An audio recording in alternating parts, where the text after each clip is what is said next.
प्यारे दोस्तों, केंद्र सरकार के शासकीय कर्मचारियों की रिटायरमेंट आयु में 2 वर्ष की बढ़ोतरी की गई और कैबिनेट बैठक में यह मंजूरी ली गई। दोस्तों, पूरी जानकारी इस वीडियो में देखेंगे आदेश सहित।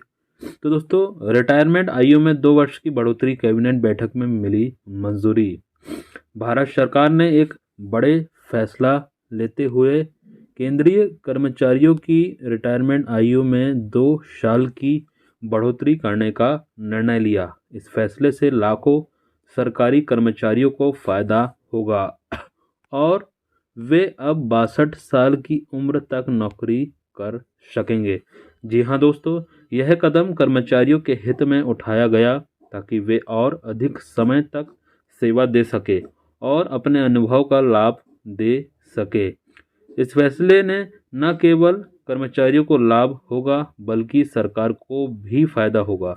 अनुभवी कर्मचारियों की सेवाएं लंबे समय तक मिलने से प्रशासन में सुधार होगा और नए कर्मचारियों को प्रशिक्षित करने का खर्च भी कम होगा।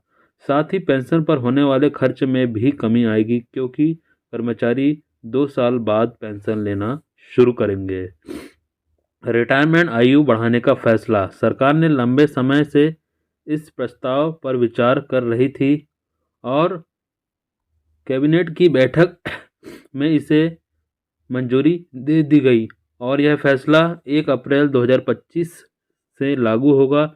इसका मतलब यह है कि 1 अप्रैल 2025 के बाद रिटायर होने वाले सभी केंद्रीय कर्मचारियों को इसका लाभ मिलेगा।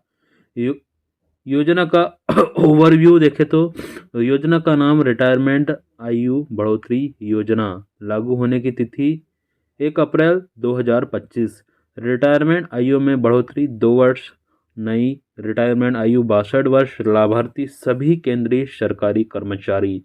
लाभ 2 साल अतिरिक्त सेवा का मौका। उद्देश्य अनुभवी कर्मचारियों की सेवा का लाभ लेना। जी हाँ दोस्तों, आपको स्क्रीन पर यह आदेश दिख रहा है जिससे मैं आपको पूरी जानकारी बता रहा हूँ।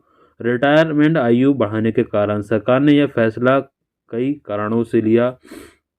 जीवन प्रत्याशा में वृद्धि। पिछले कुछ दशकों में भारतीयों की औसत आयु 1998 में जहां यह 61.4 वर्ष थी, वहीं 2024 में बढ़कर 72.24 वर्ष हो गई।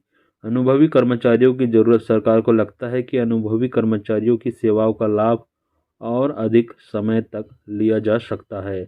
पेंशन बोझ कम करना। रिटायरमेंट आयु बढ़ने से पेंशन पर होने वाले खर्च कम होंगे क्योंकि कर्मचारी 2 साल बाद पेंशन लेना शुरू करेंगे।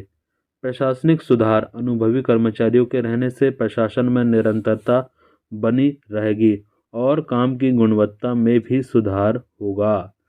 किन कर्मचारियों को मिलेगा लाभ? जी हाँ दोस्तों, यह फैसला सभी केंद्रीय कर्मचारियों पर लागू होगा। इसमें शामिल है सभी मंत्रालयों और विभागों के कर्मचारी। सबसे पहले नंबर पर दोस्तों, दूसरे नंबर पर केंद्रीय सार्वजनिक उपक्रम के कर्मचारी और तीसरे नंबर पर स्वायत्त संस्थाओं के कर्मचारी।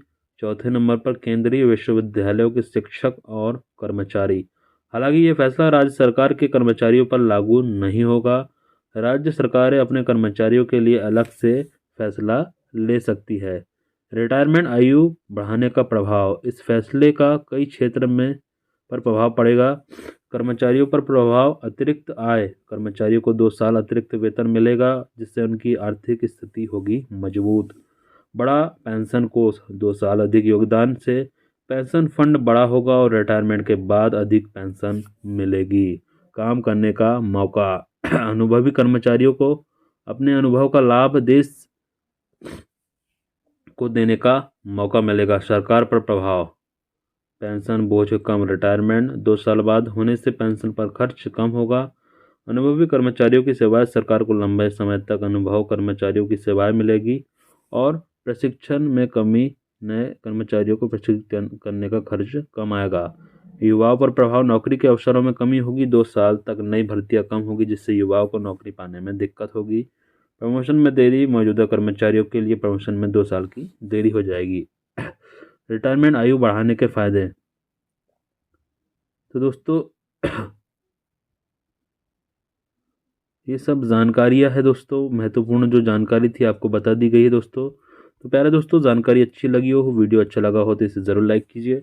और अगर आप हमारे चैनल पर नए हैं दोस्तों तो चैनल को ज़रूर सब्सक्राइब कर ले, ताकि देश के सभी राज्यों के शासकीय कर्मचारियों, पेंशनर्स, संविदा, आउटसोर्स, प्राइवेट सभी कर्मचारियों के बारे में महत्वपूर्ण जानकारी, साथ ही सभी शासकीय योजनाओं, भर्तियों के बारे में जानकारी आपको सबसे पहले मिलती रहे। और दोस्तों, आपसे रिक्वेस्ट है कि ये वीडियो को ज़रूर शेयर कीजिए अपने दोस्तों के साथ, ताकि उन्हें भी ये जानकारी ज़रूर